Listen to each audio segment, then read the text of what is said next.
এদিকে ইনকিলাব মঞ্চের মুখপাত্র শরীফ ওসমান হাদির উপর গুলিবর্ষণের ঘটনায় আসামিকে গ্রেপ্তার করেছে র্যাব। শনিবার রাতে গাজীপুরের কালিয়াকৈর এলাকা থেকে তাকে গ্রেপ্তার করা হয়। ওসমান হাদির উপর গুলিবর্ষণের ঘটনায় সড়ক অবরোধ করে প্রতিবাদ ও বিক্ষোভ হয়েছে ঝালকাঠিতে। ইনকিলাব মঞ্চের আহ্বায়ক ওসমান হাদি গুলিবিদ্ধের ঘটনায় প্রধান দুই সহযোগীকে গ্রেফতার করেছে র্যাব।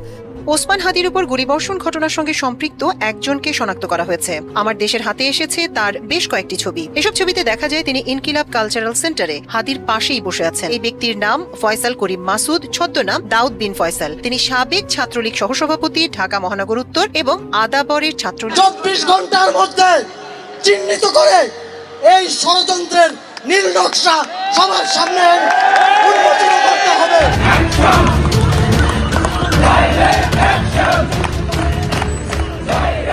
গুলিটা লাগছে অত্যন্ত ক্রিটিক্যাল অবস্থায়, এবং মেডিকেলের বিচক্ষণ যে ডাক্তাররা আছেন তারা তাকে দেখতেছেন এবং খুব সুন্দরভাবে ওখানে ট্রিটমেন্ট করা হচ্ছে। আমাদের অনেকের ঢুকতে দেয় না, আবার অনেকে ঢুকতে, আমরা যা পারছি আবার অনেকে ঢুকতে দেয় নাই। তা আমরা আপনাদের কাছে দোয়াই চাই, খুব ক্রিটিক্যাল অবস্থায়, যেহেতু এটা একেবারে মাথার কাছে সেন্সিটিভ জায়গা। আল্লাহ যেন তাকে সুস্থ থেকে আপনাদের মিডিয়া থেকে বেরোয় যাবো। আমাদের সাথে তো আর গার্ড থাকে না, আমাদের সাথে কোনো গার্ড থাকে না। আপনারা জানেন কালকে দুইজন উপদেষ্টা পদত্যাগ করেছে, তাদের সাথেও গার্ড থাকবে না। এবং আমরা যারা জুলাই বিপ্লবী আছি, হাসনাত এই ইস্তাহারের সাথে আওয়ামী লীগরা ইতিপূর্বে যে বারবার বলতেছে যে সরকার আওয়ামী লীগ দিতে পারবে না, তারই একটা পরিকল্পিত এই হত্যা করার উদ্দেশ্য ওসমান হাদিকে গুলি করা হয়েছে। আমি এর তীব্র নিন্দা জানাই, প্রতিবাদ জানাই এবং ইন্ডিয়ান সরকার এদেরকে দ্রুত আইনের আওতায় আনবে এবং এদেরকে অতি দ্রুত গ্রেপ্তার করবে। এবং আমি আপনাদের মিডিয়ার মাধ্যমে গোটা বাংলাদেশের মানুষের কাছে হাদি ভাইয়ের জন্য দোয়া কামনা করতেছি, যেন তারা সবাই দোয়া করে হাদি ভাই যেন সুস্থ হয়ে আমাদের মাঝে ফিরে আসেন এবং তার নির্বাচনী কার্যক্রম পরিচালনা করতে পারে। আরেকটা আপনাদের মাধ্যমে জানতে পারি, একটু আগে আমাকে জানানো হচ্ছে হাদি ভাইকে বি নেগেটিভ রক্ত লাগবে। আপনার যদি কোনো হৃদয়বান লোক ঢাকার আশেপাশে থেকে থাকেন, অতি দ্রুত আসবেন যাতে রক্তটা দেওয়া যায়। তার শারীরিক অবস্থা সর্বশেষ এখন কি? আমি একটু আগে ঢুকছিলাম, ঢুকে দেখে আসলাম যে হাদি ভাইয়ের গুলিটা লাগছে কানের এই বরাবরে। তা এই গুলিটা লাগছে অত্যন্ত ক্রিটিক্যাল অবস্থায়, এবং মেডিকেলের বিচক্ষণ যে ডাক্তাররা আছেন তারা তাকে দেখতেছেন এবং খুব সুন্দরভাবে ওখানে ট্রিটমেন্ট করা হচ্ছে। আমাদের অনেকের ঢুকতে দেয় না, আবার অনেকে ঢুকতে, আমরা যা পারছি আবার অনেকে ঢুকতে দেয় নাই। তা আমরা আপনাদের কাছে দোয়াই চাই, খুব ক্রিটিক্যাল অবস্থায়, যেহেতু এটা একেবারে মাথার কাছে সেন্সিটিভ জায়গা। আল্লাহ যেন তাকে সুস্থ করেন, ভালো করেন। আচ্ছা, এর আগে আমরা দেখেছি চট্টগ্রামের একজনকে গুলিবিদ্ধ করা হলো, একজন প্রার্থীকে, পরে ওসমান হাদিকে গুলিবিদ্ধ করা হলো। সব মিলে আপনারা শঙ্কিত কিনা? তরুণ প্রজন্মের যারা নির্বাচনে প্রার্থী হয়েছেন, যাদের নেতাকর্মীরা সেইভাবে নেই, অর্থ নেই, বিত্ত নেই। দেখেন, আপনি জানেন যে ওসমান হাদি ভাই আমরা যারা নতুন প্রজন্মের, আমাদের কাছে কেউ টাকা নেই এবং কালো টাকার তো প্রশ্নই আসে না, এমনি টাকাও নেই। ওসমান হাদি ভাই ইতিপূর্বেও এরকম প্রচারণা করতে যায়, তার গায়ের উপরে ময়লা পানি দৃশ্যমান, এবং এখন আবার তাকে গুলি করা হলো। তাকে হত্যা, আমি মনে করি এই গুলি করাটা তাকে আহত করার উদ্দেশ্য না, তাকে হত্যা করার উদ্দেশ্য। এবং কে বা কারা করতেছে এটা প্রশাসন ভালোভাবেই জানে, এবং আমি মনে করি যে প্রশাসন এটা যদি উদ্যোগ নেয় তাহলে আজকের ভিতরেই আপনার যারা গুলি করেছে তাদেরকে বের করা সম্ভব বলে আমি মনে করি। আজকে আসলে হাদি ভাইয়ের সাথে আমি যে পরশুদিনকে যে কথা হয়েছে, পরশুদিন কথা বলা হচ্ছে যে বলছে যে ভাই আমরা তো টিম বেজ আমরা কাজ করি। দেখেন, আমাদের তো অর্থবিত্ত নেই, তাহলে কাজ করে টিম বেজ কাজ করে। জুমার নামাজের তারই প্রক্রিয়াধীন আজকে জুমার নামাজ ছিল। জুমার নামাজে হাদি ভাইয়ের যে টিম সেটা 5 ভাগে বিভক্ত হয়ে যায়। 5 ভাগে বিভক্ত হয়ে এক এক জায়গা তারা টিম বেজ কাজ করে এবং জুমার নামাজ পড়ার পরে এই কাজের ধারাবাহিকতায় হাদি ভাইকে লক্ষ্য করে একদল দুর্বৃত্ত তাকে গুলি করছে, এটা বিজয়নগরে। কিন্তু গুলিটা করছে একেবারে সেন্সিটিভ জায়গায়, তাকে হত্যার চূড়ান্ত পরিকল্পনায় গুলি করা হয়েছে।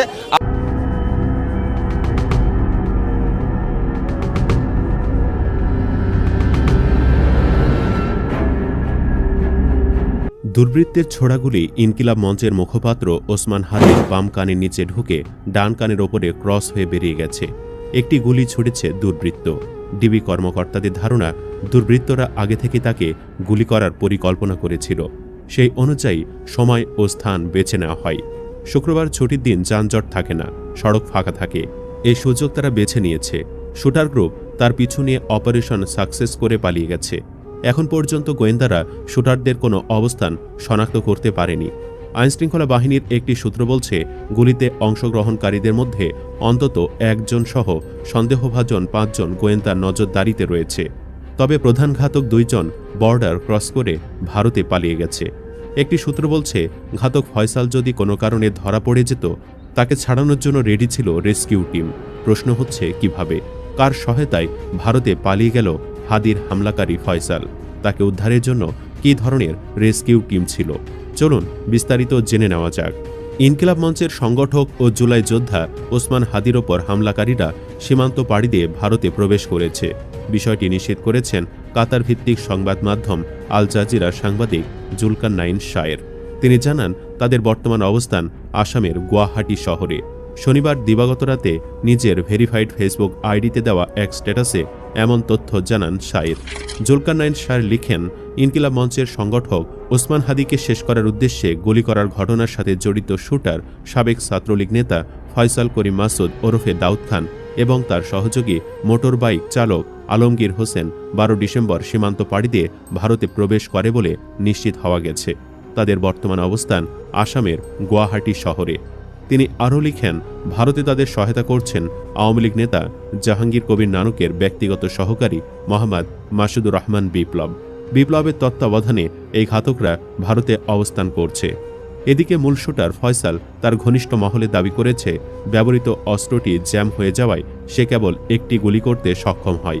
তার পরিকল্পনা ছিল 4টে গুলি করার।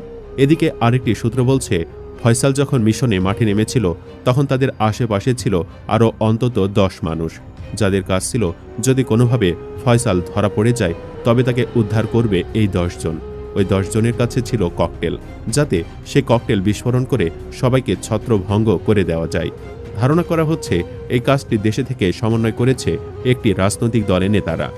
এদিকে জানা গেছে, গুলির ঘটনায় মাঠ পর্যায়ে তথ্য সংগ্রহ করেছে পুলিশ, ডিবি ও র্যাব। কেন, কারা এবং কি উদ্দেশ্যে তার উপর গুলি করেছে তা খতিয়ে দেখা হচ্ছে।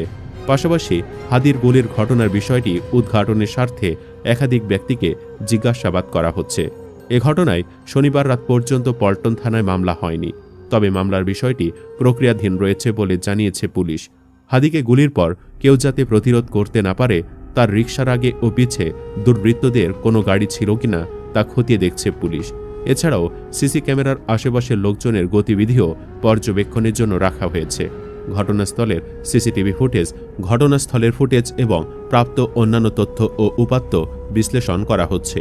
ফুটেজে মোটরসাইকেলের পেছনে বসে গুলি করতে দেখা যাওয়া ব্যক্তির চেহারার সঙ্গে ফয়সাল করিম মাসুদ ওরফে দাউদ খানের চেহারা মিল রয়েছে। পুলিশ তাকেই এই হামলার মূল সন্দেহভাজন বলে মনে করছে। এর আগেও ফয়সাল করিমের বিরুদ্ধে গুরুতর অপরাধের অভিযোগ রয়েছে।